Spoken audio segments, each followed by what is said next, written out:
আজকে আমরা আলোর প্রতিফলন বিষয়ের উপর একটি ক্লাস করতে যাচ্ছি। এই অধ্যায়টা এসএসসিতে অনেক গুরুত্বপূর্ণ একটি অধ্যায়। আলোর প্রতিফলন অধ্যায়ের অবতল দর্পণ নিয়ে আমরা আলোচনা করব। অবতল দর্পণে আলোক রশ্মি আপতিত হওয়ার পর প্রতিফলিত হবে কোন মাধ্যম দিয়ে, সেগুলোর বিষয়ে তিনটি শর্ত সম্পর্কে আমরা আজকে করব।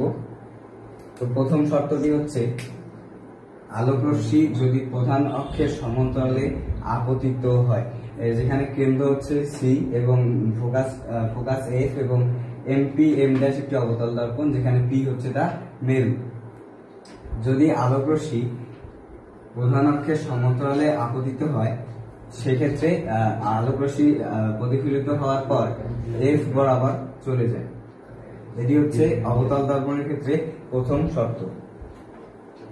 এবং দ্বিতীয় শর্ত হচ্ছে, আলোক রশ্মি যদি ফোকাস বরাবর আপতিত হয়,